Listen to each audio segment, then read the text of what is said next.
अस्सलाम वालेकुम to all of you. आज वाली इस वीडियो में हम जो सीबा टेस्टिंग सर्विस की तरफ से टेस्ट कंडक्ट की जा रही है बीएस नर्सिंग प्रोग्राम के लिए। उसके लिए काफ़ी स्टूडेंट्स क्यूरीज कर रहे थे, कमेंट्स में लिख रहे थे कि सर टेस्ट की प्रिपरेशन कैसे करें? सिलेबस क्या है? और टेस्ट कब होगी? तो लिहाज़ा मैं आपको बता दूँ ये जो टेस्ट है ये प्री मेडिकल वालों के लिए है। आप लोगों ने अप्लाई कर लिया होगा कंसर्न्स कॉलेजेस में और जो ऑनलाइन पोर्टल पे एसटीएस पे जो पोर्टल था, उस पे आप लोगों ने अप्लाई कर लिया होगा। अब आप लोगों का मरहला जो है प्रिपरेशन का है, कि प्रिपरेशन आपने स्टार्ट करनी है। कुछ स्टूडेंट ने स्टार्ट कर ली होगी। अब जो है आपने टेस्ट के फोकस होके आपने प्रिपरेशन करनी है। तो आज वाली वीडियो में हम ये चीज़ें जो है कवर करेंगे। सबसे पहले अगर मैं आपको बता दूं कि ये इसकी टेस्ट कब होगी, तो एक्सपेक्टेड यही है कि इसकी टेस्ट जो है होपफुली महीने के अंदर हो या 2 महीने के अंदर हो जाएगी।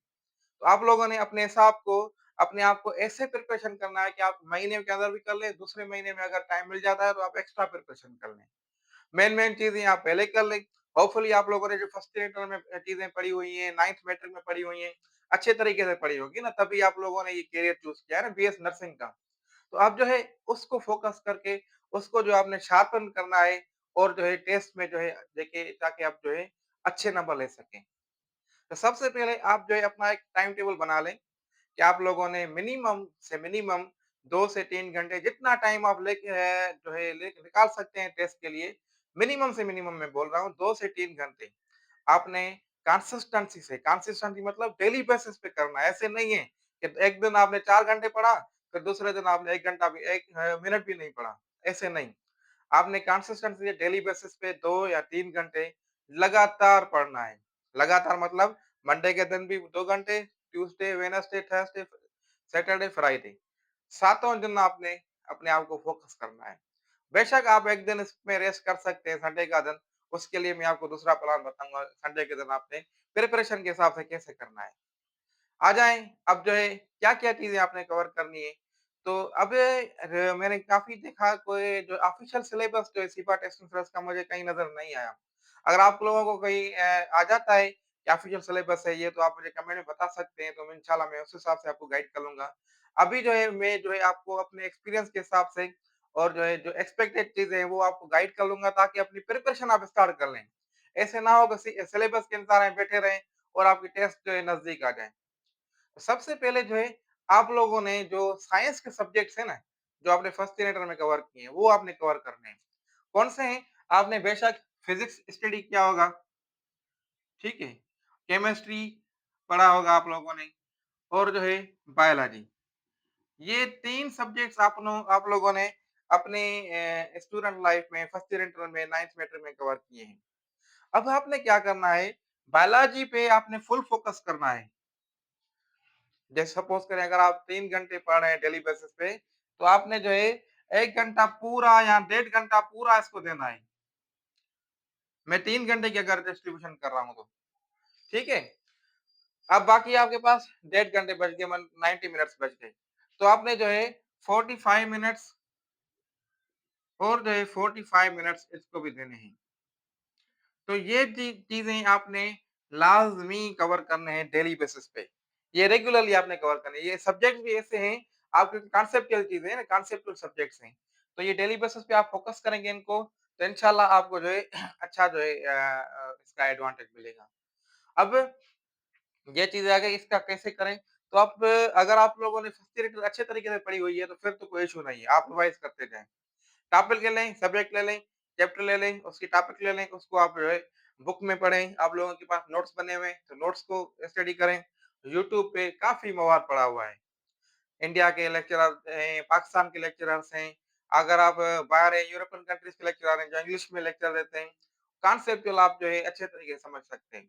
अगर कि आप जो है इंग्लिश ज़ाहिर ही बात है, आई थिंक आप लोगों को इंग्लिश लेक्चर्स डिफिकल्ट लग रहे होंगे, तो आप जो है इंडिया के लेक्चरर हैं, पाकिस्तानी लेक्चरर्स हैं, उनको आप देखें। उनके काफ़ी यूट्यूब पे लेक्चर्स पड़े हुए हैं। मेरे इसमें अभी नहीं है, फिज़िक्स के लेक्चर्स मेरे हैं, लेकिन बायोलॉजी के और केमिस्ट्री के अभी मैंने इसमें नहीं बनाया अपने चैनल पे। इंशाल्लाह अगर आप कमेंट में बताएँगे, तो कोशिश करूँगा कि आप लोगों के लिए टाइम निकाल के ऐसे इसके लेक्चर भी देता रहूँ। बाकी आप लोगों को इंशाल्लाह मैं गाइड करता रहूँगा क्या चीज़ें हैं, कैसे तैयारी करनी है और कोई अपडेट्स वगैरह आ जाती है, तो वो भी अपने यूट्यूब चैनल पे आप लोगों को शेयर कर लूँगा। यूट्यूब चैनल का नाम इफ्तिखार अली मेमून है। अगर आप लोगों ने सब्सक्राइब नहीं किया है तो सब्सक्राइब कर लें ताकि आपको मज़ीद नोटिफ़िकेशन वगैरह मिलती रहे। ओके, सो ये चीज़ें आपने कवर कर ली। अब ये 3 घंटे मैंने फ़ोकस किया आपको इन सब्जेक्ट्स के लिए। अब इसके अलावा इंग्लिश भी लाज़मी आती है। इंग्लिश ये आपको लाज़मी मिलेगी। इंग्लिश की क्या है? इंग्लिश की ग्रामर, ठीक है? ग्रामर और वोकैब ये 2 चीज़ें इम्पोर्टेंट हैं। रीडिंग कम्प्रिहेंशन वो भी इसमें आ जाती है, रीडिंग कम्प्रिहेंशन। आप अपनी रीडिंग बेहतर करें, तो आपकी जो है ये क्वेश्चन भी कवर हो जाएगा। ये चौथा सब्जेक्ट इंग्लिश है, इंग्लिश भी आएगा। ये 3 सब्जेक्ट्स और चौथा इंग्लिश। ये तो लाज़िमन टेस्ट में आएँगे। अब क्वेश्चन ये आता है कि क्या दूसरे सब्जेक्ट भी होंगे? तो 50-50 चांसेस है, मैं गारंटी नहीं दे रहा। इनके ऊपर आप फ़ोकस करें, इनको आप मैक्सिमम तैयारी करें। उसके साथ-साथ कंप्यूटर और जीके, कंप्यूटर के क्वेश्चन भी आ सकते हैं। मैं कन्फर्म नहीं बोला, मैं दोबारा कह रहा हूँ कि मैं अपने एक्सपीरियंस के हिसाब से बोल रहा हूँ। कंप्यूटर के क्वेश्चन भी आपको वहाँ मिल सकते हैं और जीके के क्वेश्चन भी मिल सकते हैं। आप डेली बेसिस क्योंकि ये ऐसे सब्जेक्ट्स हैं ये आपको थ्रू आउट करियर काम आएँगे। आप आगे अगर बीएस नर्सिंग कर भी जाते हैं तो फिर भी आपको जो है ना वहाँ पे या जॉब के हासिल करने के लिए आपको काम आएँगी। तो ये आपने चीज़ें वैसे भी पढ़नी है, जनरल नॉलेज स्पेशली। तो आप क्या करें, आप थोड़ा टाइम निकाल के जनरल नॉलेज को फोकस करें, थोड़ी बहुत, इतनी ज़्यादा भी ना करें। स्पेशली मैं किस टेस्ट की बात कर रहा हूँ बीएस नर्सिंग की। ठीक है ना? इसके लिए आप जनरल नॉलेज फोकस थोड़ा बहुत करें, कंप्यूटर को कर लें। बाकी मेजर फोकस आपका इन इन चारों सब्जेक्ट्स पे होना चाहिए। ये 3 में से बायोलॉजी बहुत ज़्यादा, सेकंड नंबर पे ये फिजिक्स, केमिस्ट्री और इंग्लिश और जो है उसके बाद जो है general knowledge, then computer. Computer के मिनिमम चांसेस हैं कि हैं हो, लेकिन जनरल नॉलेज हो सकता है कि हो क्योंकि ये इम्पोर्टेंट सब्जेक्ट है और सख्त है भी टेस्टिंग सर्विस वाले जिसमें जनरल नॉलेज जो पोर्शन है, ये देते रहते भी हैं। तो ये चीज़ें हैं प्रिपरेशन के हवाले से। होपफुली अच्छे तरीके से आप लोगों को अब क्लियर हो गया होगा कि कैसे प्रिपरेशन करनी है, कहाँ से करनी है। अब कहाँ से करनी है ये आपके ऊपर है। सिंटेक्स बुक ले लें, पंजाब टेक्स्ट बुक ले लें, सिंटेक्स फेडरल बुक ले लें या जो है वेबसाइट्स हैं, टॉपिक्स जो है ना ये सिंटेक्स बुक बोर्ड में जो भी टॉपिक्स है ना, इन टॉपिक्स के कॉन्सेप्ट आपको आने चाहिए सारे। मेन चीज़ जो है ये कॉन्सेप्चुअल चीज़ें है ना, फिज़िक्स भी कॉन्सेप्चुअल है, केमिस्ट्री भी, बायोलॉजी भी। टॉपिक्स वही होती हैं, बस कॉन्सेप्ट आपको ज़हन में होना चाहिए, इसका क्या मतलब है, फ़ोर्स का क्या मतलब है, फ़ोर्स का यूनिट क्या है, ये हर बुक में सेम होगा। ऐसे नहीं है कि सेम टेक्स्ट बुक में अलग होगा, तो पंजाब टेक्स्ट बुक बोर्ड में अलग होगा, सेम होगा। एक्सीलरेशन का यूनिट अलग सेम होगा और उसके साथ-साथ अगर मैग्नेटिज़्म का पोर्शन जाए, तो उसमें सेम चीज़ें होंगी। टॉपिक्स भी सेम होती हैं।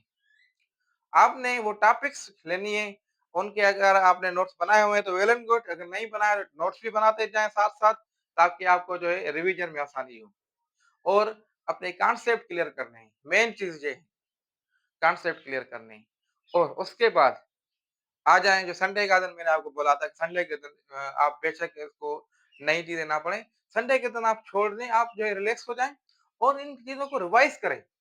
जो भी आपने थ्रू आउट वीक या अब तक स्टार्टिंग से लेकर अब तक जो भी चीज़ें पढ़ी हैं, एक शेड्यूल बनाएँ संडे का। संडे के दिन बेशक दो थोड़ा ज़्यादा टाइम दें, उसपे जो है आप रिवाइज़ करें, जो भी चीज़ें आपको कवर कही है।